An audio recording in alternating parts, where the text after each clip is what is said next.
सर्व अध्यात्म प्रेमी, भगवत भक्ती प्रेमी सुहृदजन हो.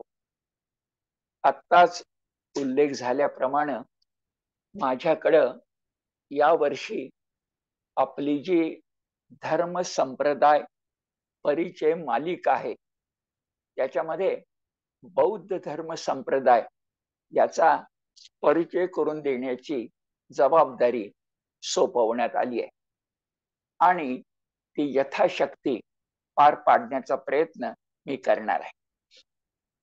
बौद्ध धर्म संप्रदाय हा संबंध जगामधला एक अत्यंत मोठा म्हणजे लोकसंख्या अनुयायी यांचा विचार केला तरीही जगातला खूप मोठा असा धर्म संप्रदाय आहे.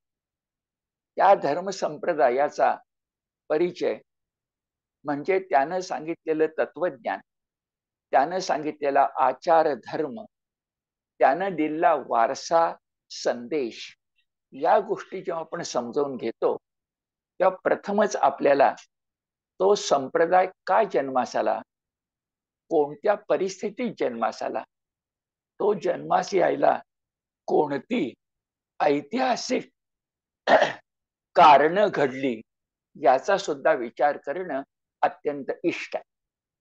त्या दृष्टीनं इतिहासाचा मागोवा घेत बौद्ध संप्रदाय उदय पूर्वकालीन, तो उदय व्हायच्या पूर्वीची आपल्या भारतवर्षातली परिस्थिती कशी होती याचा थोडासा धांडोळा घेणं आवश्यक आहे.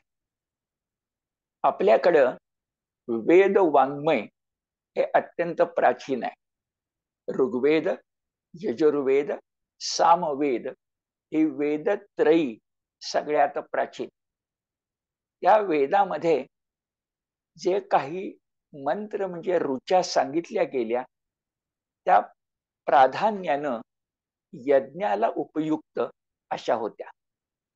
त्या यज्ञातल्या ज्या ऋचा आहेत त्या ऋचा कशा म्हणायच्या, त्याचा विनियोग कसा करायचा, यज्ञ प्रसंगी काय काय करायचं, या संदर्भामध्ये या वेदत्रयी नंतर त्याच्या तीनही वेदांच्या अनुषंगानं जे काही विनियोग ग्रंथ निर्माण झाले त्यांना याज्ञिक ग्रंथ किंवा ब्राह्मण ग्रंथ असं म्हटलं जातं. म्हणजे प्रथम वेद, वेदाची संहिता, त्यामध्ये निसर्गातल्या देवतांना यज्ञामध्ये हवन करणं ही भूमिका, त्यांचा विनियोग कसा करायचा हे सांगणारे ते याज्ञिक ग्रंथ किंवा ब्राह्मण ग्रंथ. आता हा जो यज्ञ मार्ग होता या यज्ञ मार्गाला धरूनच आणि काही वेळेला विरोध करण्यासाठी जे काही तत्वज्ञानात्मक ग्रंथ निर्माण झाले त्यांना आपण आरण्यक असं म्हणतो. प्राधान्यानं ही यज्ञ प्रसंगी नगरामध्ये अशी नाही तर वनामध्ये निर्माण झाली, अरण्यात निर्माण झाली, ऋषींना स्फुरली, ते आरण्यक ग्रंथ. आणि या आरण्यक ग्रंथांचंच भावंड, आरण्यक ग्रंथातूनच निर्माण झाले ग्रंथ अत्यंत तत्वज्ञान दृष्ट्या श्रेष्ठ ग्रंथ ते म्हणजे उपनिषद ग्रंथ. हे उपनिषद ग्रंथ आपल्या सगळ्या उन्नत उदात्त अशा भारतीय तत्वज्ञानाची गंगोत्री आहे.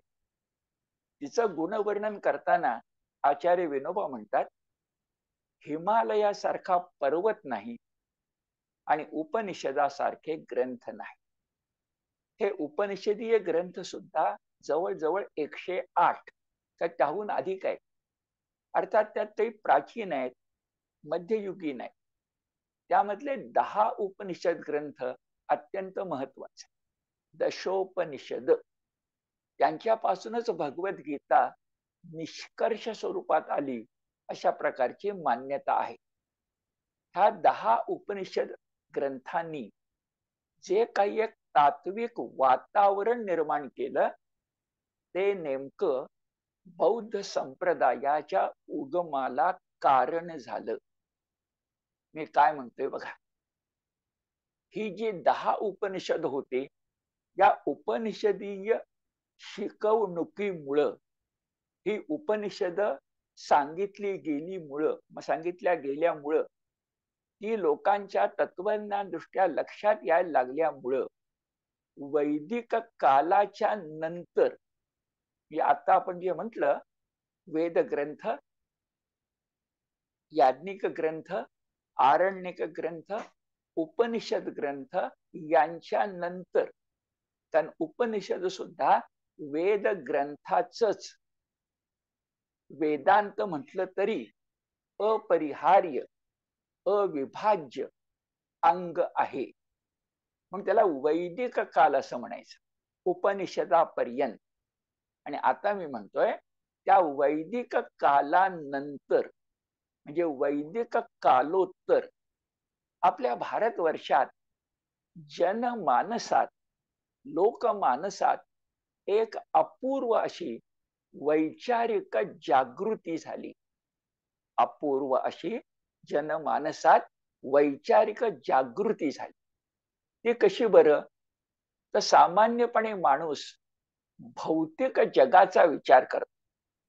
म्हणजे सकाळी उठल्यापासून रात्री निजेपर्यंत, उद्योग व्यवसाय करेपर्यंत पोटा पाण्याची चिंता करतो. पण या भौतिक जगाकडून आध्यात्मिक जगाकडं आपण गेलं पाहिजे. भौतिक जगा इतकंच त्याहून जास्त आध्यात्मिक जग नावाची एक गोष्ट आहे. अशा प्रकारची अपूर्व जागृती, ही साधी नाहीये, अपूर्व जागृती भारतीय जनमानसात निर्माण झाली.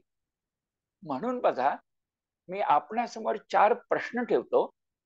ते उपनिषद काळानंतर भगवद्गीतेच्या काळापासून, म्हणजे आजच्या मागे 4000 किंवा 5000 वर्षापासून आजपर्यंत ते जसेच्या तसे कायम आहेत.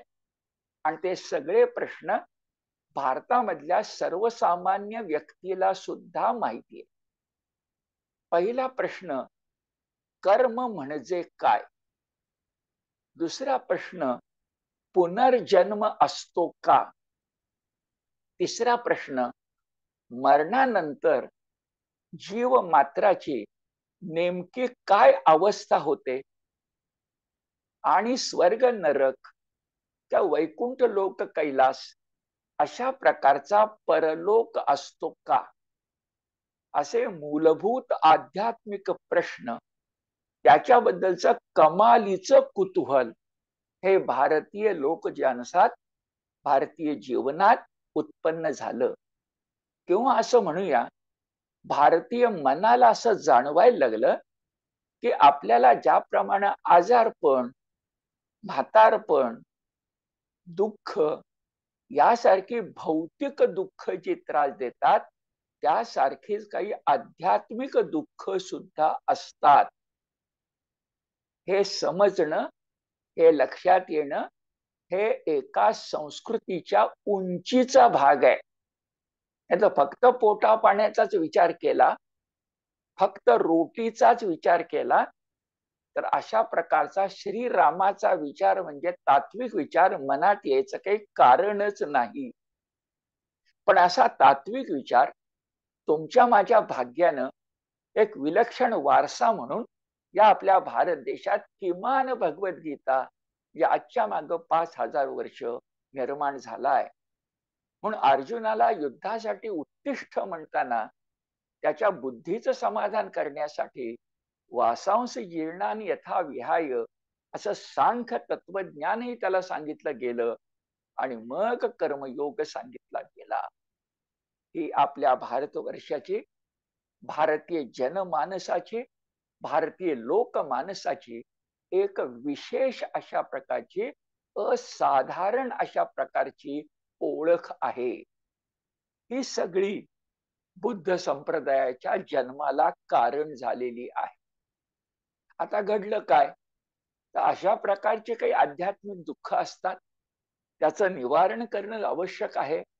अशा प्रकारची वैचारिक जागृती जेव्हा केव्हा वैदिक कालोत्तर उपनिषदानंतर भारतीय जनमानसात निर्माण झाली, तेव्हा जनता एका बाजूनं भावुक झाली आणि एका बाजूनं आर्त झाली. तिच्या मानसिकतेवर उपाय सांगण्यासाठी, म्हणजे तुमचं आध्यात्मिक दुःख सुद्धा चला कमी करतो असं म्हणून ठामपणे उपाय सांगणारी भाषा करणारी आणि त्यातून जी जिज्ञासू मन होती त्यांचं समाधान करतो आम्ही अशी प्रौढी मिरवणारी काही माणसं. आता ही माणसं कोण होती बरं? ही माणसं विद्वान नक्की होती, पण त्यांचा हेतू हा खरा तत्वमीमांसेचा नव्हता, तर लोकेशणा, जे लोकांनी आपल्याला चांगलं म्हणावं, काहीतरी मोठा माणूस म्हणावं, काहीतरी तत्वचिंतक म्हणावं, अशा प्रकारची स्वयंसिद्ध आचार्यांची होती. शब्द बघा, ते आचार्य स्वतःला म्हणवून घेत होते. ते तत्वचिंतक होते की नाही याच्याबद्दल निश्चितच प्रश्नचिन्ह आहे. आणि अशा प्रकारचे तत्वचिंतन सांगणारे जवळजवळ गौतम बुद्ध पूर्व 62 संप्रदाय आपल्या भारत देशात होते. 62 प्रौढी मिरवणारे स्वयंसिद्ध आचार्य, लोकांच्या जिज्ञासू मनाचं समाधान करतो असं पैजेवर सांगणारे आणि काहीही न करणारे. आता हे 62 संप्रदाय होते कशावरून? तर दीर्घ निकाय नावाचा एक ग्रंथ आहे. दीर्घ निकाय, प्राकृत भाषेत त्याला दिघ, रफार गेला, दीर्घ निकाय असं म्हणतात. हा प्राचीन ग्रंथ आहे, गौतम बुद्ध पूर्व आहे, म्हणजे इसवी सनाच्या 5व्या शतकाच्या पूर्वीचा आहे. अशा या ग्रंथामध्ये 62 संप्रदायांचा उल्लेख आहे. परिणाम काय झाला बरं? तर आपल्या भारतात एका बाजूनं अतिशय चांगलं पण दुसऱ्या बाजूनं गोंधळात टाकणारं अशा अनेक विचारधारा या खळाळून व्हायला लागल्या आणि भारतीय मन अधिकाधिक गोंधळात पडायला लागलं. पुन्हा बघा, त्या विचारधारांचा मी उल्लेख करतो, त्या 5000 वर्ष पूर्व प्राचीन आहेत आणि आता तुम्ही ऐकल्यात की आज सुद्धा त्या कायम आहेत असं तुमच्या लक्षात येईल. कोणत्या आहेत बऱ्या विचारधारा? त्या परस्पर विरोधी आहेत. पहिलं, संन्यासवाद की उपभोगवाद. कशात आहे बरं मानवी जीवनाची सार्थकता? अधिकाधिक सुखाची साधनं मिळवण्यात आहे का ती सुख साधनं बाजूला ठेवून तुझे आहे तुझं पाशी परी तू जागा चुकलासी म्हणून आत्मिक समाधान मिळवण्यात आहे? हा प्रश्न आजही जाणकार व्यक्तीला, संवेदनशील व्यक्तीला छळू शकतो. म्हणून यादी बघा, संन्यासवाद विरुद्ध उपभोगवाद, कर्मवाद विरुद्ध अक्रियावाद, तर्कवाद विरुद्ध संदेहवाद आणि आस्तिकवाद विरुद्ध नास्तिकवाद. देव आहे की नाही? आपण मध्यंतरी ऐकलं होतं, चला देवाला रिटायर करा. आस्तिकवाद आणि नास्तिकवाद अशा चर्चा, खळाळणारे विचार प्रवाह 5000 वर्ष या भारतवर्षामध्ये होते आणि एका अर्थानं तमोयुग निर्माण झालं होतं. कारण सांगणारी माणसं ठामपणे सांगत होती, आमच्याच मार्गाने चला, पण तसं चालल्यानंतर आंतरिक समाधान मिळत नव्हतं. आता नीट ऐका, त्या इसवी सन पूर्व 500-600 म्हणजे आजच्या मागं किमान 3,500-4 हजार वर्ष पूर्वी आपल्या देशात अजून ती परकीय आक्रमण व्हायचीच होती, पण अशा देशात अजून चंद्रगुप्त मौर्य, आर्य, चाणक्य यांचा इतिहास व्हायचाच होता.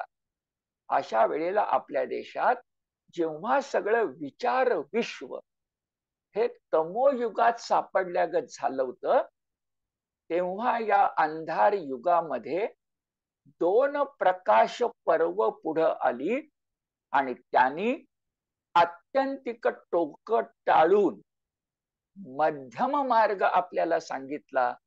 त्यात मोठा आहे बौद्ध धर्म आणि त्याच्या बरोबरच असणारा किंवा त्याहून प्राचीन असणारा जैन धर्म.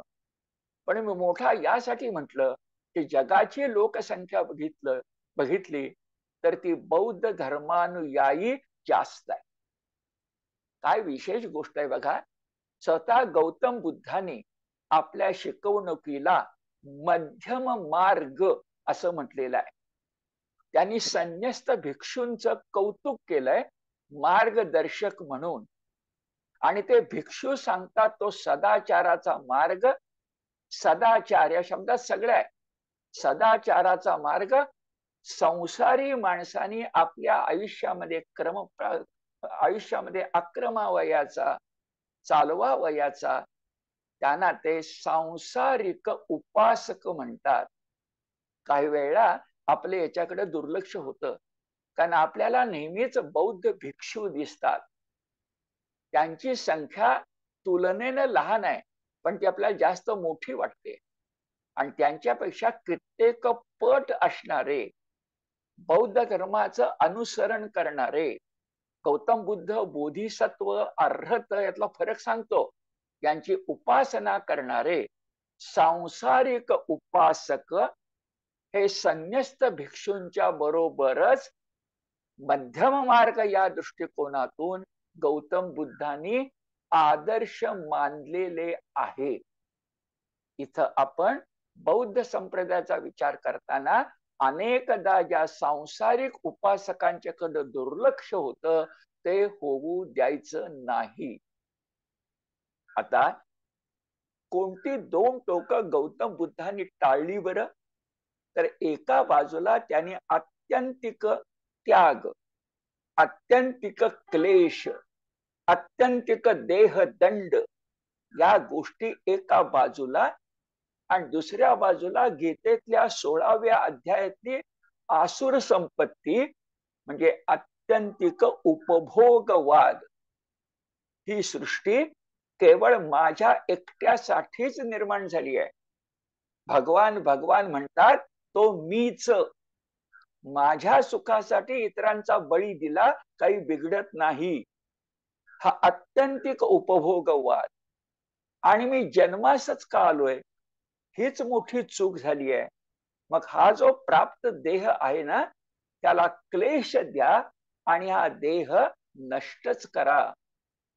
हा आत्यंतिक त्यागवाद. आणि दुसऱ्या बाजूला आत्यंतिक भोगवाद. यामधला सदाचाराचा मध्यम मार्ग, सदाचाराचा मध्यम मार्ग गौतम बुद्धांनी 4 आर्य सत्यातून आणि 8 प्रकारच्या अष्टांग आर्य मार्गातून, 4 आहेत विचार, 8 आहेत आचार, हे आपल्याला सांगितले.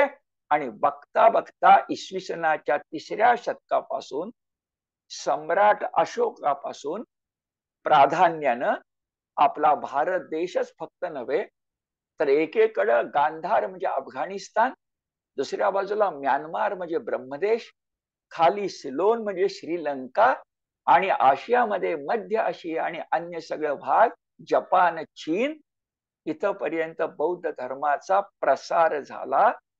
एक 400-500 वर्षात जगाचा फार मोठा भाग कुठंही तलवारीचं पातं न उचलता, कुणावरही जबरदस्ती न करता, कुठेही क्रूरतेचे रक्ताचे पाट न वाहता, ज्ञानदेवांच्या भाषेत ये हृदयीचे ते हृदयी घातले, समोरच्या माणसाचं मन जिंकून आणि हृदय परिवर्तन करून हजारोच्या संख्येनं, लाखोच्या संख्येनं भारत देशात जन्मलेला बौद्ध धर्म जगव्यापी झाला.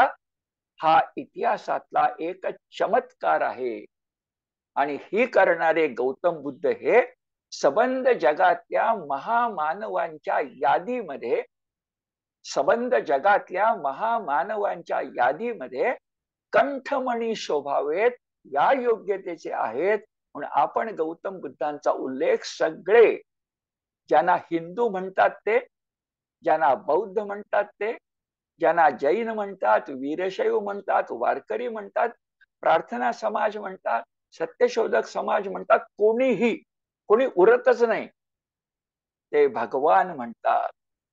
भगवान आपल्याकडे 9वा अवतार हा भगवान गौतम बुद्धांचा, वारकऱ्यांच्या भाषेत श्री विठ्ठलाचा हा मान्य झाला.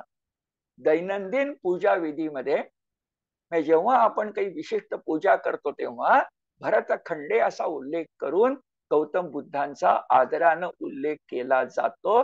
अशा गौतम बुद्धांचा हा बौद्ध संप्रदाय आहे. मला अभ्यास करताना जाणवतं की नेमकं मोठं कोण आहे, गौतम बुद्ध मोठे आहेत का बौद्ध धर्म मोठा आहे? आणि मग उत्तर येतं नाही, या सम हा असं म्हणता येत नाही. आकाश म्हणजे निळेपणा, समुद्र म्हणजे निळेपणा, भगवंत म्हणजे पतित पावन, तसं गौतम बुद्ध म्हणजेच बौद्ध धर्म आणि बौद्ध धर्म म्हणजेच गौतम बुद्ध. आता असे गौतम बुद्ध, त्यांचा जन्म, त्यांचं आयुष्य, ज्याचा त्यांनी त्याग केला, ते देवांनाही हेवा वाटेल अशा प्रकारचं राज ऐश्वर्याचं होतं. आणि या माणसानं विचारासाठी या सगळ्या सुखोपभोगाचा त्याग केला. आणि वाक्य ऐका, मानवी जीवनामध्ये अटळ असणाऱ्या दुःखाचं मूळ मला शोधायचंय, यासाठी तत्वचिंतन केलं. बौद्ध धर्म, मी पुढे सांगणार आहे, अत्यंत बुद्धिनिष्ठ आहे. गौतम बुद्ध, त्यांचा धर्म अत्यंत बुद्धिनिष्ठ आहे, अत्यंत वास्तवनिष्ठ आहे. तो पूर्णपणे अनुभवावर आधारलेला आहे. तो सांगतो, या हातानं घ्या, त्या हातानं द्या, उधारीचा व्यवहार नाही, हे मी दाखवून देतो आपल्याला. आणि म्हणून मला बौद्ध धर्म तो बुद्धिनिष्ठ असल्यामुळं, वास्तवनिष्ठ असल्यामुळं मला आणि माझ्यासारख्या अनेकांना खरोखर मोह घालतो, असं लक्षामध्ये. आता पुन्हा इतिहासाच्या पानात जरा मागे जाऊया. गौतम बुद्धांचा जन्म हा त्यावेळचं अत्यंत मोठं कुळ म्हणजे शाक्य कुळ. त्या काळात अनेक कुल होती, कुळ, घराणी, त्यातलं शाक्य कुल. या शाक्य कुलाचं जे राज्य होतं, गणराज्य होतं, त्याचे जे अधिपती होते त्यांचं नाव शुद्धोदन. त्यांच्या पत्नीचं नाव मायादेवी. आणि अशा शाक्य अधिपती, श्रेष्ठ अशा प्रकारची व्यक्ती शुद्धोदन आणि पवित्र अशा प्रकारची माता मायादेवी यांच्या पोटी एक पुत्र रत्न जन्मास आलं.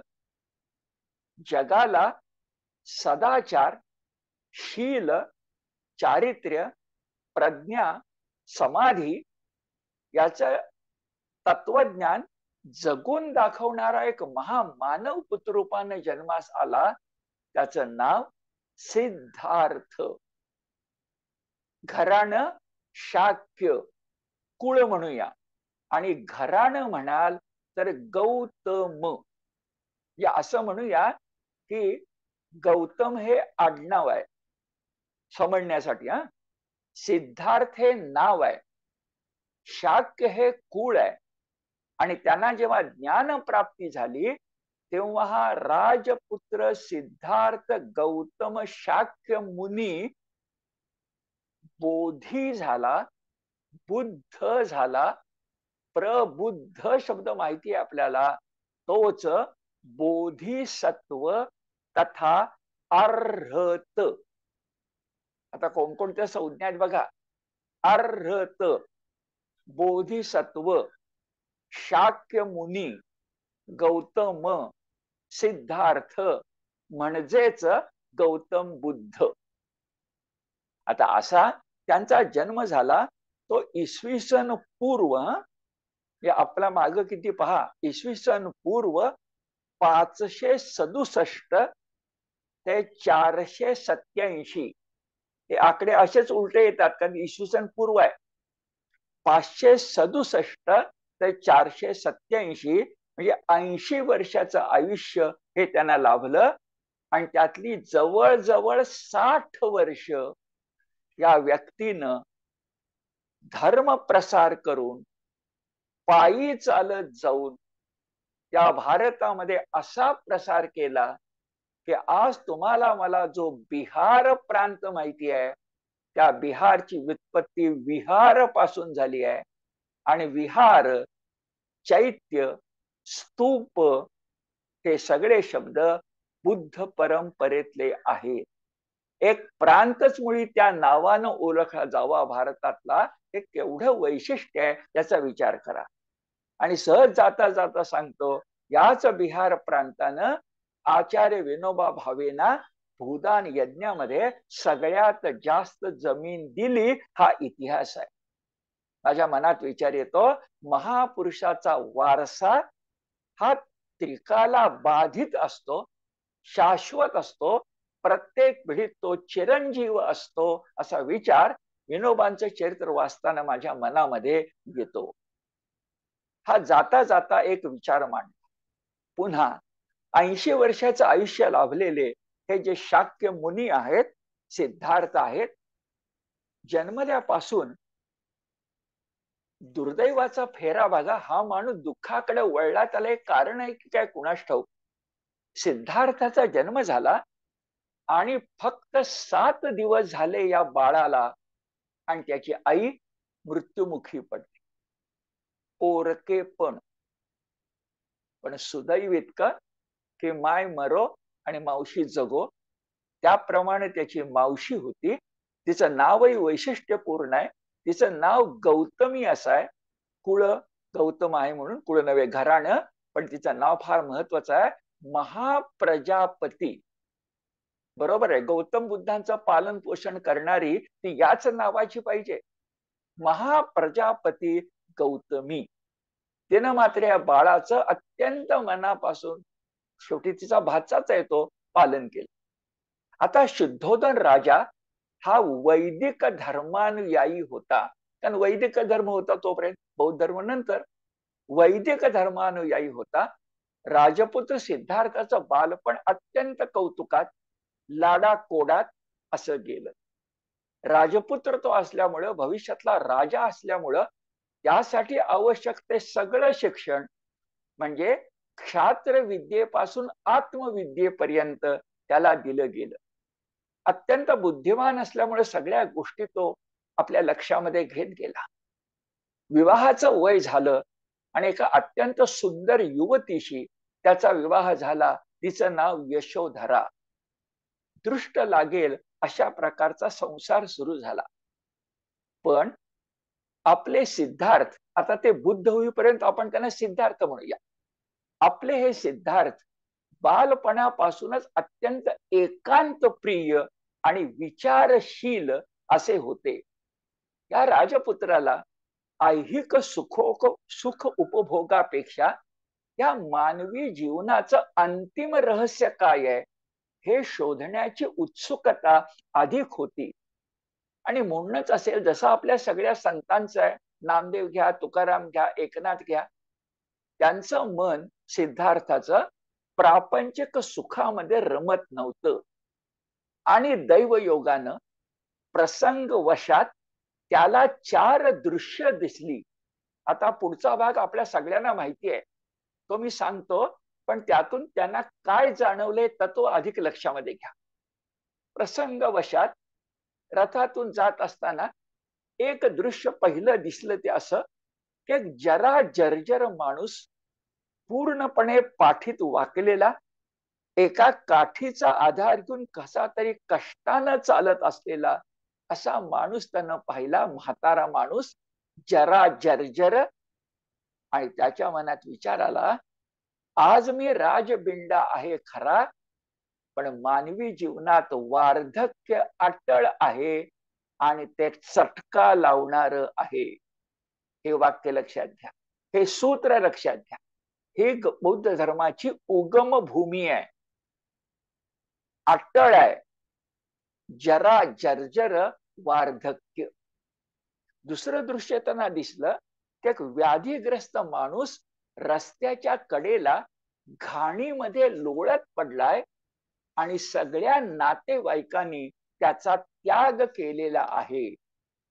या क्षणी गौतमान आपलं, या क्षणी सिद्धार्थांना उमगलं की जसं मानवी जीवनात जराजर वार्धक्य अटळ आहे, त्याप्रमाणे व्याधीग्रस्तता ही सुद्धा अटळ आहे. तिसरं दृश्य दिसलं, एक प्रेत वाहून नेलं जात होत. पुन्हा त्याच्या मनात विचार आला, आज मी राजबिंडा राजयुवक आहे खरा, पण प्रत्येक मानवी जीवनाचा शेवट कठोर मृत्यूत आहे. आणि चौथं जे दृश्य दिसलं ते मात्र विलक्षण होतं की त्याला कोण तो माहिती नाही, पण एक संन्यासी माणूस, एक संन्यस्त व्यक्ती, की वैदिक धर्मानुयायी अमुक धर्मानुयायी असा उल्लेख नाहीये, एक संन्यस्त वृत्ती, आत्म्याचा शोध घेणारी, मनाला काय विचार येतो तो जाणणारी, हे विश्वची माझे घर आणि चिंता करतो विश्वाची, अशी चिंता असलेली एक संन्यस्त वृत्ती दिसली. शब्द वापरलाय विरक्त संन्यासी. आणि उल्लेख असा आहे की सिद्धार्थानं त्याच्या चेहऱ्याकडे पाहिलं. आधी वार्धक्य, मग व्याधी, मग मरण, हे त्याच्याही जीवनात होतं की अटळ. पण या विरक्त संन्याशाच्या मुखावर मात्र पूर्ण समाधान आणि शांती होती. त्याची मुद्रा प्रसन्न होती आणि त्याचबरोबर तेजपुंज दिसत होता. त्यानं सर्वसंग परित्याग केला होता, पण का कुणास ठाऊक तो आत्मिक राजधानीचा नरेश वाटावा अशा प्रकारचा होता. आणि त्याच्याकडे बघून संन्यास एक मार्ग लक्षात आला. नीट ऐका, संन्यास एक मार्ग लक्षात आला, पण गौतम बुद्ध सिद्धार्थ मनाशी म्हणाला की हे जे एकाला जमलं ते अनेकांना जमेल का? या एकानं दुःखाचं मूळ शोधलं असावं, ते सर्वांना शोधता येईल का? आणि त्या दुःखाचं अटळ मूळ निशेष करण्यासाठी काही एक बुद्धिनिष्ठ मार्ग सांगता येईल का? नाहीतर बघा, आपल्या भारत देशामध्ये एक व्यक्ती हिमालयाच्या उंचीची झाली तर आपला भारत देश विश्वगुरु होईल का? आपला देश जर विश्वगुरु व्हायला पाहिजे असेल तर आपली लोकसंख्या देशाची जितकी आहे त्यातली 80-90% माणसं तरी सुखी समाधानी असली पाहिजेत, विवेक संपन्न असली पाहिजेत, भारतीय संस्कृतीचा विचार करणारी असली पाहिजेत, तर विश्वगुरूंना. गौतम बुद्धांच्या बुद्धिनिष्ठ तत्वज्ञानामध्ये शब्द काय आहेत बघा, फक्त बुद्धम शरणम गच्छामी नाही आहे. बुद्धम शरणम गच्छामी नंतर संघम शरणम गच्छामी आहे. संघ म्हणजे समुदाय, व्यष्टी नव्हे समष्टी, व्यक्ती नव्हे राष्ट्र, फक्त राष्ट्र नव्हे मानवता. आणि हे कशानं मिळतं? सद्धर्मानं मिळतं. म्हणून तिसरं सूत्र येतो पाली भाषेमध्ये धम्मम शरणम गच्छामी, संस्कृत भाषेमध्ये धर्मम शरणम गच्छामी. एक शब्द ध्यानात ठेवायचा, सदाचार. बुद्ध धर्माच्या सगळ्या तत्वज्ञान ग्रंथाचं एकच सार आहे, सत आचार. पुन्हा बघा, सत आचार झाला की त्याच्या आगे आणि मागे सद्विचार येतोच. सदाचार हे क्रमाक्रमाने उलगडत जाईल, आर्य सत्य अष्टांग मार्ग उलगडत जाईल. पण सोपं काय बरं? तर बौद्ध धर्म एकट्या बुद्धांसाठी नाही, संघासाठी आहे. आणि आपलं जीवन भौतिक दृष्ट्या आणि आध्यात्मिक दृष्ट्या रथाच्या 2 चाकानुसार सुखी आणि समाधानी, सुख हे भौतिक आहे, समाधान हे आत्मिक आहे, हे दोन्ही मिळवणारं कोण असेल, कशा मार्गाने असेल, तर पुन्हा बघा, धम्मम शरणम गच्छामी. तू धर्मानुसार चाल, सगळं जग धर्मानुसार चालू दे, की मानवी जीवनातलं अटळ दुःख सुद्धा त्याचं मूळ कळल्यामुळं, बघा, अटळ दुःख सुद्धा त्याचं मूळ कळल्यामुळं निर्मूल होतं. जसं निष्काम कर्मयोग केला की कर्मविपाक सिद्धांत लुळा पडतो, पांगळा पडतो, नष्ट होतो. हे साम्य आहे भगवद्गीतेच्या तत्वज्ञानात आणि गौतम बुद्धांच्या तत्वज्ञानात. अर्थात साम्य आणि भेद दोन्ही आहेत, पण तो आता काय आपल्या व्याख्यानाचा विषय नाही. साम्य जे आहे त्याचा उल्लेख मी केला. बर, त्याला बरेच पुढे आपण गेलो, पुन्हा मागे येऊया. राजपुत्र सिद्धार्थ, सुखाच्या राशीवर लोळू शकेल असं ऐश्वर असणारा.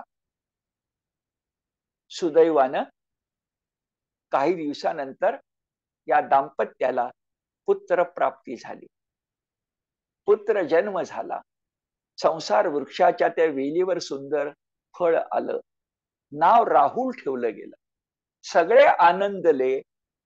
पण आपला सिद्धार्थ मनात विचार करायला लागला की या पुत्र प्राप्तीनंतर संसारात आपण अधिक जखडले जातो आहोत. आपलं मूळ जो विचार होता मानवी जीवनातल्या अटळ दुःखाचं मूळ शोधणं, ते मागं पडतंय. आणि असा विचार मनामध्ये वाढत गेला. आणि अत्यंत तरुणपणी एका बाजूला सुंदर पत्नी, दुसऱ्या बाजूला निरागस गोंडस मूल, देवानाही हेवा वाटेल अशा प्रकारचं राज ऐश्वर, असं पायाशी लोळण घेत असताना विचारपूर्वक गौतम बुद्ध म्हणजे सिद्धार्थानं या सगळ्यांचा त्याग करायचा ठरवला. एका रात्री सगळीकडे निजानीज सामसूम झाल्यानंतर सिद्धार्थ गुपचूप उठला, घोड्यावर स्वार झाला आणि त्याचे जे त्याची जी राजधानी होती ती राजधानी सोडून बरेच किलोमीटर दूर निघून गेला.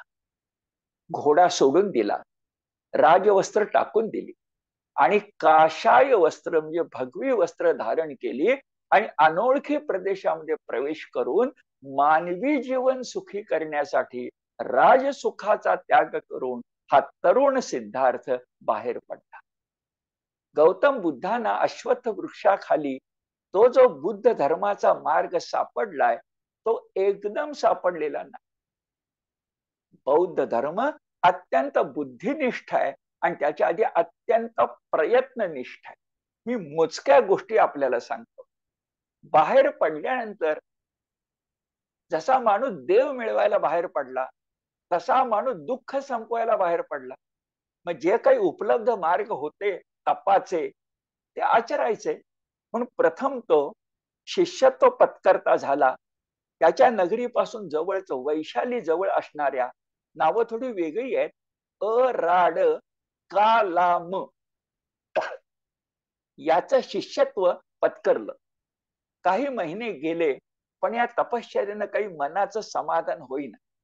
मग राजगृह जे नंतर प्रसिद्धीस आलं त्याच्याजवळ उद्रक रामपुत्र नावाचा तपस्वी होता.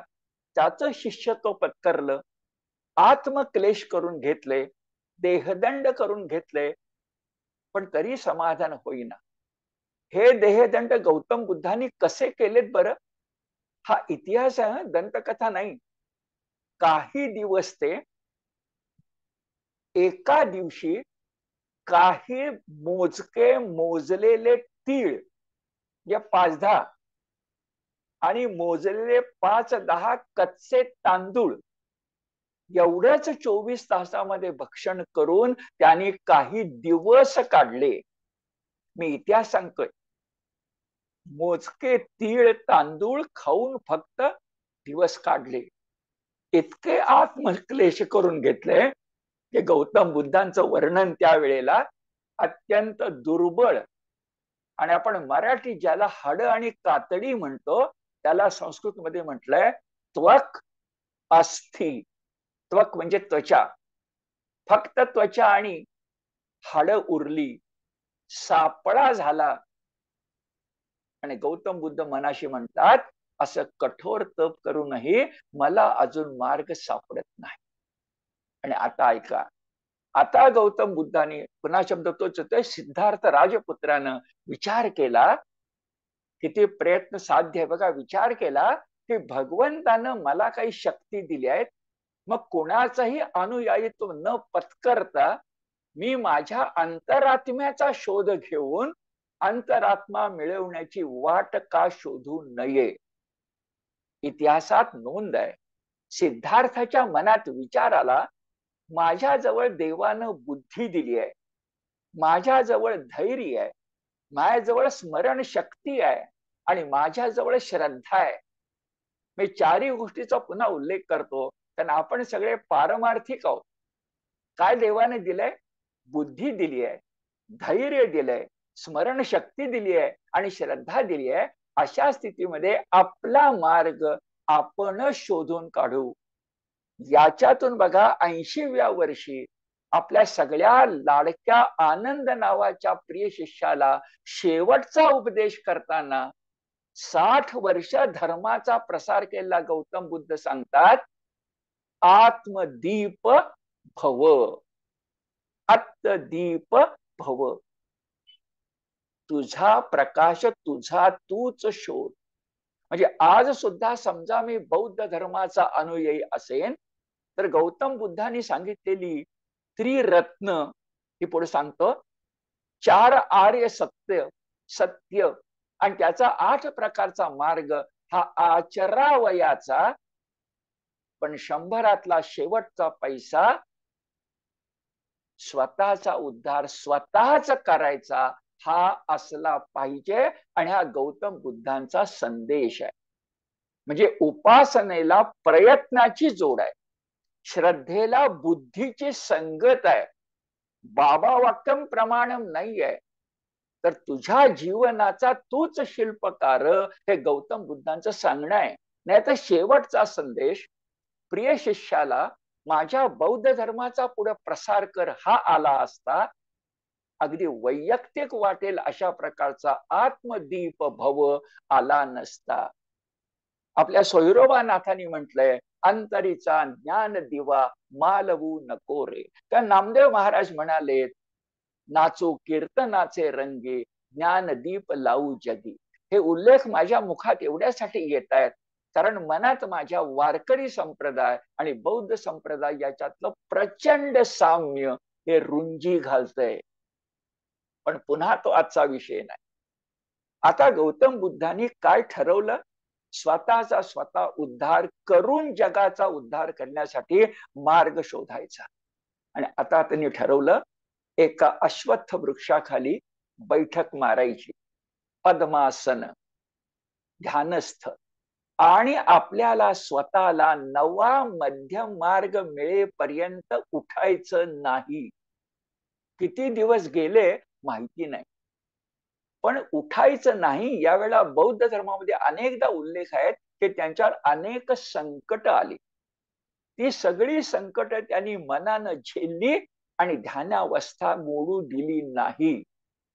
आणि सद्भाग्यानं किती दिवस नेमका उल्लेख माहिती नाही, म्हणजे उल्लेख आहे पण आपण म्हणू अनेक दिवस, ते प्रयत्नाला बरोबर होईल. अनेक दिवस वैशाखी पौर्णिमेला अश्वत्थ वृक्षाखालीच, गीता 15वा अध्याय, अश्वत्थ वृक्षाखाली गौतम बुद्धांना आत्मदीप भव जे सांगितलं ते स्वतःच्या स्वतः लक्षात आलं.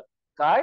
एका वाक्यात सांगतो, दुःख मानवी जीवनात अटळ आहे आणि त्याच्या माग प्रत्येक माणसाच्या मनात असणारी तृष्णा आहे, आसक्ती आहे. त्या तृष्णेचा क्षय करा, अनासक्त व्हा, स्वतः ठरवून व्हा. आता पुढे त्याची विभागणी आहे, पण हे मूळ बघा. पापाचं मूळ तरी काय? आसक्ती. दुःखाचं मूळ तरी काय? तृष्णा. हे गौतम बुद्धांच्या स्वतःच्या स्वतः लक्षात आलं. आता ते राजपुत्र सिद्धार्थ नाहीत, आता ते गौतम नाहीत, आता ते प्रबुद्ध बुद्ध. आता बुद्ध धर्माचे 2 भाग आहेत, महायान आणि हीनयान. त्यातले शब्द वापरतो. महायान यांच्या मते ते बोधिसत्व आहेत आणि हीनयान यांच्या मतानुसार ते अर्हत आहेत. आपण सगळे शब्द एकत्र वापरतो, चूक काही नाही. पण बुद्ध, भगवान बुद्ध, बोधिसत्व आणि अर्हत अर्धा हे खास पारिभाषिक संज्ञा आहेत. पुढे जाऊया. आता गौतम बुद्धांनी ठरवलं, मी आत्मदीप झाला, मला मिळालं, मला कळलं. शब्द पुन्हा सांग, ऐका. दुःख अटळ, मूळ तृष्णा, उपाय क्षय, हे मला कळलं. पण आता मार्ग करायला पाहिजे, शेकडो लोकांचा उद्धार केला पाहिजे, आपल्या माघारी तो उद्धार टिकला पाहिजे. यासाठी त्यांनी प्रथम जाणीव करून दिली की तुम्ही कोणीही माणूस म्हणून जन्मास आलात ना, मग देवानं देहाबरोबरच तुम्हाला 4 सत्य शिकवलीत आणि त्याला ते आर्य सत्य म्हणतात. सुरुजन हो, इंग्रजांनी आपल्या डोक्यामध्ये मेकॉलेच्या शिक्षण पद्धतीतून आर्य आणि अनार्य, आर्य आणि द्रविड असे खोटे प्रवाद घुसवले. द्रविड वंश असू शकेल, पण द्रविड हा आर्य नावाच्या एका वंशाच्या विरुद्ध आहे. हे धादांत खोट. आर्य नावाचा वंश असण्यापेक्षा आर्य ही वृत्ती आहे. कृण्वंतो विश्वमार्यम असं विवेकानंद म्हणतात. पण विवेकानंद अलीकडचे आहेत. इसवी सन पूर्व गौतम बुद्ध आपल्या मार्गाला आर्य शब्द वापरतात. म्हणजे बघा, त्यांचं वेदाशी भांडण या अर्थाने नाही आहे. वेदाच्या यज्ञातल्या हिंसेशी भांडण आहे, सकाम भक्तीशी भांडण नाही, पण आर्य शब्दाची भांडण नाही आहे. नाहीतर त्यांनी आर्य सत्य, अष्टांग आर्य मार्ग हे शब्द उच्चारलेच नसते. कोणते 4 आर्य सत्य आहेत बरं? तर फार चांगल्या प्रकारे बुद्धिवादी विचार आहे. आता एखाद्याला असं वाटेल नवं काय सांगता, पण नीट विचार करा, हे नवं तुमच्यापाशी आहे, फक्त तुम्हाला त्याची जाणीव नाही. साधा आपण म्हणतो ना, इनफ इज इनफ, याचा अर्थ काय? हे पुरे आहे असं वाटलं पाहिजे ना. माणसाला ते पुरे आहे असं वाटतच नाही, इनफ इज इनफ वाटतच नाही ना, त्याला काय करायचं? विचार करा. म्हणजे गौतम बुद्धांचा मार्ग का बुद्धिवादी आहे लक्षात. बर, आता जे माहिती आहे तेच का सांगितलं बघा. पहिलं आर्य सत्य दुःख, दुसरं आर्य सत्य दुःख समुदय. म्हणजे काय बरं? आपली मराठी म्हण बघा, संकट कधी एकटी येत नाहीत, त्यांचा सम्यक उदय आहे, दुःख समुदय. तिसरं, त्या दुःखाच्या बाबतीमध्ये दुःख निरोध आहे. आणि चौथं आर्य सत्य आहे ते म्हणजे दुःख निरोधाचा मार्ग आहे. पुन्हा सांगतो, दुःख पहिलं सत्य, त्या दुःखाला उत्पत्ती कारण आहे. आता संकट एकदम येतात विसरा. दुःख समुदय म्हणजे दुःख आहे त्याला उत्पत्ती कारण आहे. गौतम बुद्धांच्या तत्वज्ञानातलं एक महत्वाचं वाक्य आहे, या जगात कोणतीही गोष्ट अहेतुक होत नाही, प्रत्येक गोष्ट सहेतुक असते. म्हणजे दुःख आहे ना, दुःखाला कारण असलंच पाहिजे, फक्त ते शोधायचं आणि नष्ट करायचं. म्हणून दुःख, दुःख समुदय म्हणजे दुःखाचं उत्पत्ती कारण. तिसरं आर्य सत्य आहे दुःखाचा निरोध म्हणजे तृष्णेचा त्याग.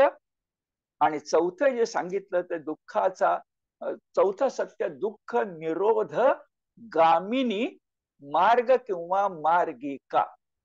आता 4 शब्द कळले, एक एक वाक्यात लक्षामध्ये घेऊया. पहिलं काय बरं? हे मानवी जीवन दुःखमय आहेच. जरा मुद्दामून आपल्याला सांगतो, जर आपण एकमेकाला विचारलं, अरे दुःखाचे प्रकार सांग बघू, तर पटकन आपल्याला उत्तर देता येणार नाही. अरे दुःख फार मोठं असतं, सुख पाहता जवा पाडे, दुःख पर्वत आहे एवढे, पण त्या पर्वतातले 8 भाग सांग बघू. मी आपल्याला 8 भाग सांगतो, गौतम बुद्धांनी सांगितलेले. त्याच्या बाहेर काही उरतं का फक्त मला सांगा. ऐकत चला. जन्म, कोणी म्हणे जन्म कुठं दुःखाचा असतो, पण त्या बाळाला विचारा. जन्म, जरा, वार्धक्य, व्याधी, मरण, अनिष्ट प्राप्ती, इष्ट आहे त्याचा नाश, अप्रिय समागम आणि प्रियजनांचा वियोग. या 8च्या पलीकडं जगात कुठलंच दुःख उरत नाही. आणि असं दुःख आहे हे पहिलं सत्य. एक ध्यानात घ्या, संकटाचं स्वरूप समजलं तर संकटाशी झुंजता येतं. हे अटळ आहे. दुःख पहिलं आर्य सत्य. दुसरं दुःख समुदय म्हणजे काय? त्या दुःखाला उत्पत्ती कारण आहे. त्याने जगात कुठलीच गोष्ट आहे तुक नाही. आणि ते एकमेव कारण काय आहे बरं? तृष्णा, तहान. खरंच पाण्याची तहान परवडते, पण एकदा लोकेशणा, वित्तेषणा याची इषणा निर्माण झाली ना, तो माणूस संपला म्हणून समजावं. आता गौतम बुद्धांचं बुद्धिवादी तत्वज्ञान बघा. मी जर विचारलं माणसानं तृष्णा कशा कशाची असते हो, पटकन सांगता येणार नाही, पण गौतम बुद्धांनी ते मोजलंय. हे सगळ्यांच्या बाबतीत इंग्लिश शब्द कॉमन आहे. काय बरं? तर तृष्णा 3 प्रकारची असते बघा. एक जीवन तृष्णा, या प्रत्येकाला जगावंसं वाटतं, जीवन तृष्णा. दुसरी कामना तृष्णा, आहे त्यापेक्षा अधिक सुख पाहिजे, आहे त्यापेक्षा अधिक सुख, कामना तृष्णा. आणि तिसरे सांगितले वैभव तृष्णा, लोकेशणा, धनेशणा, या पुढच्या गोष्टी. सुखाने जगला तर नाही पुरत, पुढचं लागतं.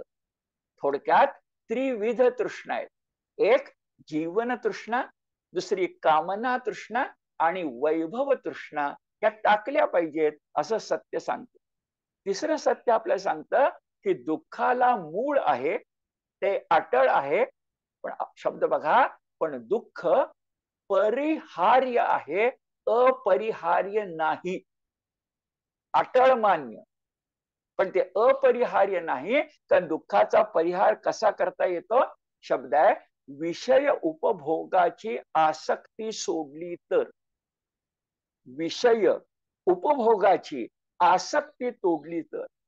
तृष्णा, त्याचा अर्थ पुन्हा बघा, गौतम बुद्ध सांसारिक उपासकांना प्रपंच करू नका म्हणून सांगत नाहीत, पण तो प्रपंच उदात्त, उन्नत, आर्य असा करा. दोन्ही टोक नकोत, मध्यम मार्ग. हे फार महत्वाचं आहे. म्हणून दुःख परिहार्य आहे. कशानं? तृष्णेनं. ती जे तहान. आणि अगदी खरं आहे बघा, तुम्ही विचार करून बघा, आज आपण सुखी झालो, आपल्याला एक चांगली बातमी कळली, सुखाचा काही घास मिळाला, किती क्षणकाळ ते सुख टिकतं. पुढे लगेच चिंता येते 2 प्रकारची. एक, हे सुख टिकेल का आणि मला कायमचं मिळेल का? प्रत्येकाने विचार करा. हे सुख टिकेल का आणि पुन्हा मिळेल का? अरे, आता सुख मिळाले, आनंद क्षणभर तरी मान की.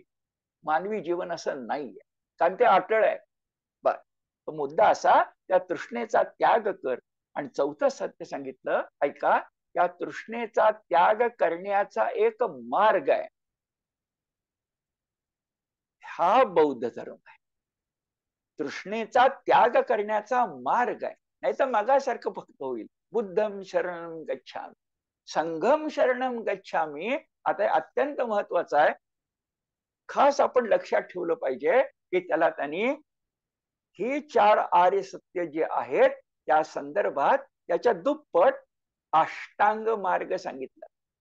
आपल्या भारतीय संस्कृतीचं काही कौतुकच आहे. अष्टगंध, साष्टांग नमस्कार, आपली योग विद्या सुद्धा अष्टांग, आणि गौतम बुद्धांचा मार्ग सुद्धा अष्टांग. हे सगळं एकत्र आहे. ते शब्द फक्त वाचतो, मग वेळेनुसार त्याचा अर्थ सांगतो. पण शब्द म्हणजे संज्ञा ऐकत चला, तुमच्या असं लक्षात येईल की नवं काही नाही आहे. पण नवं काही नाहीये असं नाहीये, नवच आहे. कारण आचरण केलं की नवं होतं. जसं बघा, उपास करा, आपल्याला माहिती नाही का हो, पण उपास केला तर उपास कळतो ना. वारकऱ्याला एकादशीचं व्रत मोडलं तर काय दुःख होईल मला सांगा. एकादशी मोडली समजा वारकऱ्याची, अहो त्याचे प्राण कुठे काढून घेतल्यास त्याला वाटेल. ह्या उपासाचा अनुभव आहे. दुःखाचा सुद्धा अनुभव करा. म्हणजे मी शब्द वापरतो गौतम बुद्धांचा, अगदी तुम्हाला तो शब्द माहिती आहे, प्रत्येक वस्तूचं यथातथ्य ज्ञान करून घ्या. त्यालाच आपण विवेक म्हणतो ना. बर, आता हे शब्द ऐका. आता एक आहे, या सगळ्याचं विशेषण एक आहे, सम्यक. भगवद्गीता आठवा, साम्य योग. सम्यक काय 8 मार्ग आहेत बरं? सम्यक दृष्टी, सम्यक संकल्प, सम्यक वाणी, सम्यक विकर्म नाश, सम्यक आजीविका, सम्यक आयाम, सम्यक स्मरण आणि सम्यक समाधी. सगळे शब्द आपल्याला परिचित आहे, पण एक एक वाक्यात त्यातलं सूत्र बघा. सम्यक दृष्टी म्हणजे काय? समोरच्या वस्तू मात्राचं यथातथ्य. मगाचा माझा शब्द, संकट नेमकं काय आहे हे कळलं तर उपाय करता येईल. अहो वैद्यक शास्त्रात हेच आहे ना. जर काय तुम्हाला व्याधी आहे नेमकी कळली तर औषध देता येईल ना. जीवनातही तसंच आहे. आणि म्हणून वस्तू मात्राचं यथातथ्य ज्ञान ही सम्यक दृष्टी आहे. संकल्प काय असावा? संकल्प आहे, मी तृष्णा त्याग करण्याचा निश्चय करीन. गौतम बुद्ध सांगतायत, तुम्ही आयुष्य लाभेल त्याच्यामध्ये प्रत्येक दिवशी निर्वाणाचा एक टप्पा पार करता. बौद्ध तत्वज्ञानामध्ये समजा मी आज 20 वर्षाचा आहे, मला 40ला निर्वाण मिळेल असं म्हटलेलं नाही. कोणाला कधी निर्वाण मिळेल हे यथातथ्य यथाक्रम मिळेल, हे गौतम बुद्धांचे शब्द आहेत. किती प्रयत्नवाद आहे बरं. आणि म्हणून सम्यक संकल्प, नंतर म्हटलंय सम्यक वाक म्हणजे वाणी. 3 शब्द आहेत बघा. सत्यवचनी असावे, मितभाषी असावे आणि मृदुभाषी असावे. चौथा मार्ग, विकर्माचा नाश करा. म्हणजे काय करा? कोणतंही काम रागद्वेषानं करू नका. किती महत्वाचं आहे. कोणतंही काम, अनुराग म्हणजे प्रेम आणि द्वेष म्हणजे मत्सर, यानं करू नका. डोकं शांत ठेवून करा. पुढे म्हटलंय, हिंसा, चोरी आणि दुराचार यापासून दूर राहा. तुमची जीविका कशी असावी हे प्रापंचिकांसाठी आहे, तर विशुद्ध आणि प्रामाणिकपणे व्यवहार करावा. कोणत्याही परिस्थितीमध्ये, शब्द बघा, कोणत्याही परिस्थितीमध्ये अनितीनं अर्थार्जन करू नका. असा प्रापंचिक संन्यस्त भिक्षू असू शकतो. मी काय म्हणतोय बघा, असा प्रापंचिक संन्यस्त भिक्षू असू शकतो. त्याला मनाचा संन्यास म्हणतात. जशी मानस पूजा. कुठल्याही परिस्थितीमध्ये धनसंचय हा अनितीनं करणार नाही, अर्थार्जन. आता आयाम आणि व्यायाम शब्द वापरलाय. वासनाक्षय घडवावा असा सुविचार मनात मुरवावा, हा व्यायाम आहे. हा मनाचा व्यायाम आहे. आणि म्हणून बघा, देवपूजा रोज करायची. जुन्या काळात आपल्याकडे संध्या एकदा नव्हे, त्रिकाल संध्या करायची. संध्या म्हणजे काय आहे? संध्या केल्यानं पुण्य मिळत नाही, संध्या न केल्यानं पाप मिळतं. काय अर्थ आहे? मुरवावं लागतं. तर वासना क्षय करीन असा आयाम म्हणजे व्यायाम मनात मुरवायचा आणि स्मरण ठेवायचं. 7वं, कशाचं स्मरण ठेवायचं? किती एकमेकाला जोडलेलं आहे बघा. हे शरीर नाशधर्मी आहे, विषय सेवन दुःखकारक आहे, आसक्ती अनर्थकारी आहे. पुन्हा 3 वाचतो. शरीर नाशधर्मी, विषय सेवन दुःखकारक आणि आसक्ती अनर्थकारी हे लक्षात ठेवल्यानंतर 7 पावलं चालल्यानंतर, सप्तपदी केल्यानंतर, अष्टांग योगातली, नीट ऐका, अष्टांग योगातली गौतम बुद्ध ते सांगतात समाधी मिळेल. आणि समाधीचं व्रत घेतलं तर यथाक्रम निर्वाण मिळेल. तर ते मोक्षही म्हणत नाहीत, यथाक्रम. आयुष्यात तुम्हाला आणि गौतम बुद्धांचं सांगणं प्रत्येकाला मिळणार. महायान पंथाचं म्हणणं हीन यांचं नाहीये, पण महायान पंथाचं म्हणणं आहे की जो जो जन्मास आला त्याला त्याला निर्वाण मिळणार. फक्त गौतम बुद्धांचं महापरिनिर्वाण आहे. ते आपल्याला मिळेल न मिळेल कदाचित, पण निर्वाण मिळणार. का मिळणार नाही? देव जेव्हा जन्मास घालतो ना, ते तुमच्याकडनं काहीतरी आशा बाळगून घालतो, असं रवींद्रनाथ टागोरांनी गीतांजलीत म्हटलंय. मग देवाची इच्छा नको का आपण पुरी करायला? म्हणून समाधीचा शब्द असा आहे, सप्त मार्गानी जीवन वृत्ती ठेवली तर, हे शांतपणे वाचतो ऐका. जीवन वृत्ती ठेवली तर साधक हा सर्व प्रकारच्या विषय पाशातून मुक्त होतो, निर्वाण मार्ग आक्रमण्यास सुरुवात करतो आणि यथाक्रम कंसात जीवनांती, यथाक्रम कंसात जीवनांती त्याला निर्वाण पद प्राप्त होतं, असं गौतम बुद्धांचं सांगणं आहे. आता 5 मिनिटात काही गोष्टी सूतरूपाने बघूया. या आपल्या बौद्ध धर्माचा प्रसार पहिली गौतम बुद्धांच्या 80 वर्षाच्या कालखंडात त्यांनी अतिशय उत्तम प्रकारे केला. म्हणजे असं घडलं की त्यांनी प्रथम वाराणसीला जाऊन त्यांचे पूर्व परिचित असे 5 साधक होते, त्या 5 जणांना प्रथम हा उपदेश केला. त्याला धर्मचक्र परिवर्तन म्हणतात.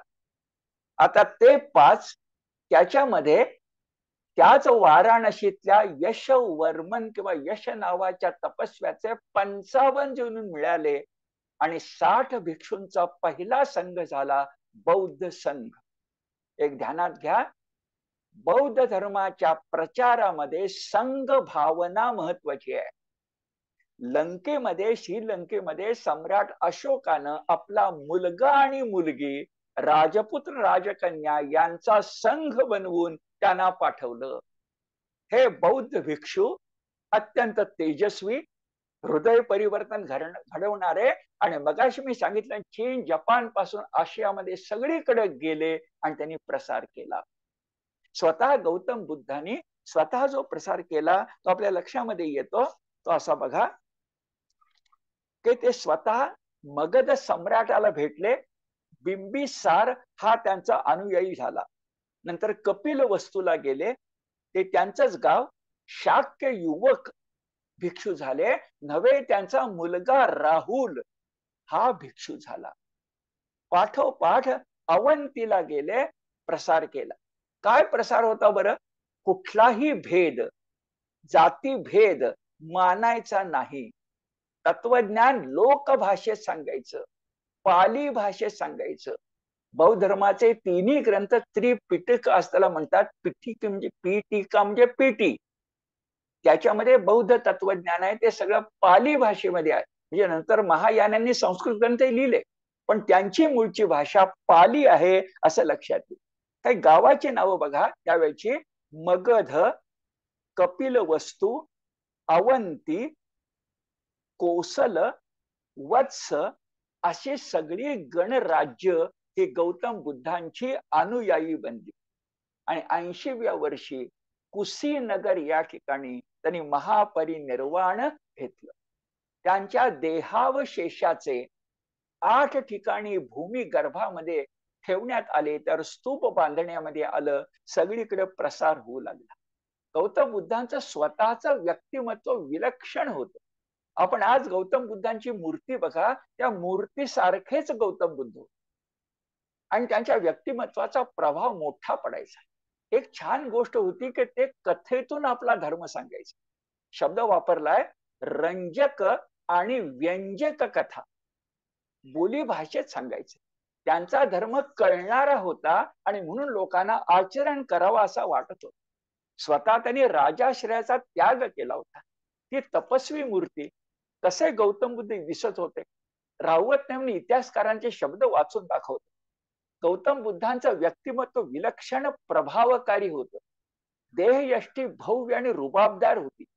त्यांची वाणी रसाळ आणि गंभीर होती. मुख कमल प्रसन्न होतं आणि परम शांतीचं तेज विलसत होतं.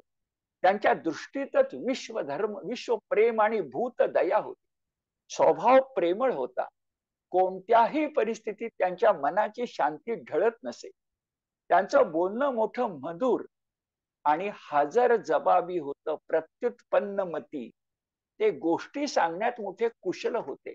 रंजक आणि व्यंजक कथा सांगत ते बहुजन समाजात मिसळले. गरीब श्रीमंत भेद मानला नाही. राजवाडा असो का झोपडी असो, त्यांना सुख लाभलं. त्यांना ढोंगीपणाचा तिटकारा होता आणि भोग सुखाची आसक्ती बघितली की त्याचा त्याग करायला ते प्रवृत्त करत. असं म्हणतात, गौतम बुद्धांच्या मुळे आपल्या भारत वर्षामध्ये एक प्रकारची विधायक शक्ती, क्रिएटिव्ह पॉवर, एक विधायक शक्ती निर्माण झाली. ते भारत मातेचे सुपुत्र होते. 4 विशेषण महत्वाची आहेत. ते नैष्ठिक राजयोगी होते, बुद्धिनिष्ठ विचारवंत होते, निश्चयी सुधारक होते आणि थोर नैतिक तत्वज्ञ होते. हा बुद्ध धर्माचा प्रसार नंतर तिघांनी केला. आपल्याला माहिती आहे ती नावं. एक म्हणजे चंद्रगुप्ताचा नातू सम्राट अशोक, त्याच्यानंतर तिसरा जो आहे तो हर्षवर्धन यासारखा आहे. जरा नाव बघा. स्वतः सम्राट अशोक, नंतर ग्रीक अधिपती मिनेंडर, ज्याला नंतर मिलिंद असं म्हटलं गेलं. शकहूण आपल्याला माहिती आहे. त्या शकहूणांच्या पैकी जे कुशाण होते त्यांच्यातला कनिष्क, हा मोठा राजा आहे. सम्राट अशोक, सम्राट कनिष्क आणि तिसरा म्हणजे हर्षवर्धन. यांच्यामुळे बौद्ध धर्म सर्वत्र पसरला. बौद्ध धर्माचे 2 भाग, एक महायान आणि हीनयान. लक्षात ठेवण्यासाठी दोघं फरक बराच आहे, पण लक्षात ठेवण्यासाठी सांगतो. महायान मूर्तीपूजा मानतो, हीनयान मूर्तीपूजा मानत नाही. बोधिसत्व गौतम बुद्धांची कृपा तुम्हाला बौद्ध धर्मामध्ये प्रगती करेल, ही महायानांची श्रद्धा आहे. हीनयान म्हणतात, जसं द्वैत विचारात आहे त्याप्रमाणे बुद्ध हे बुद्धच राहतात. आपण त्या अर्हताचं अनुकरण करू शकतो, आपण अर्हत होऊ शकत नाही, असं हीनयानांचं म्हणणं आहे. आणि महायान म्हणतात प्रत्येकाला बुद्ध प्रबुद्ध निर्वाण मिळतं. महायान परिस्थितीनुसार बदलणारा आहे, हीनयान परिस्थितीनुसार बदलणारा नाही. काही देशांचा उल्लेख करायचा तर मुद्दा महत्वाचा आहे की चीन, तिबेट, मध्य आशिया आणि पूर्व आशिया. पुन्हा ऐका, चीन, तिबेट, मध्य आशिया आणि पूर्व आशिया इथं महायान पंथाचा जोर आहे. तर श्रीलंका आणि म्यानमार या ठिकाणचा बौद्ध धर्म हा हीनयान पंथाचा आहे. शेवट, बुद्ध धर्माच्या संप्रदायानं, तत्वज्ञानानं भारताला काय दिलं? वेळ वाचवण्यासाठी ते 5-6 मुद्दे आपल्या समोर वाचूनच ठेवतो. काय दिलं बरं भारताला? तर लक्षात येतं 8 गोष्टी या बौद्ध धर्मानं नक्की दिल्या. काय? अहिंसा वृत्ती, शाकाहाराची आवड आणि शांतता प्रियता ही बौद्ध धर्मानं भारताला दिली. शाकाहाराची आवड, शांतता प्रियता आणि अहिंसा वृत्ती. मूर्तीपूजा, देवालय, तीर्थयात्रा, दान धर्म या वैदिक गोष्टीमध्ये बौद्ध धर्मानं वाढ झाली. बौद्ध विहारांनी, स्तूप नाही, बौद्ध विहारांनी अखंड ज्ञान साधना केली आणि प्रत्येक बौद्ध विहार म्हणजे एक छोट विद्यापीठ झालं आणि तिथले तपस्वी गुरु, त्यांची कीर्ती जगभर पसरली. अशोकामुळं बौद्ध धर्म अफगाणिस्तान पासून ब्रह्मदेशापर्यंत आणि काश्मीर पासून विंध्याचल पर्यंत, मी कन्याकुमारी म्हणत नाही, इकडे लंकेपर्यंत झाले, पण सर्व भारतात काही भाग राहिला. पण या सगळ्या भारताचं शब्द ऐका, बौद्ध धर्माच्या प्रसारामुळं एक भावनिक एकीकरण झालं. आपली संस्कृती एक होतीच, पण बौद्ध धर्माच्या प्रसारामुळं संबंध भारतवर्षाचं भावनिक एकीकरण झालं. स्त्रियांच्या बाबतीत उदार दृष्टिकोन गौतम बुद्धांनी स्वीकारला. मी इतिहास आपल्याला सांगतो की सुरुवातीला गौतम बुद्धांचा बुद्ध संप्रदायामध्ये स्त्रियांना प्रवेश द्यायला विरोध होता, पण नंतर त्याने विचार करून भिक्षुणी यांना पाठिंबा दिला आणि समता धर्मचक्र प्रवर्तन म्हणावं तो खास शब्द आहे, तसं स्त्रियांच्या बद्दलचा उदार दृष्टिकोन इसवी सन पूर्व आजच्या माग 3000 या भारत देशात निर्माण झाला. याचा परिणाम नुसतं वाक्य ऐका, वैदिक स्मृती ग्रंथावर सुद्धा झालेला आहे. वैदिक स्मृती ग्रंथावर सुद्धा गौतम बुद्धांच्या या विचाराचा परिणाम झालेला आहे.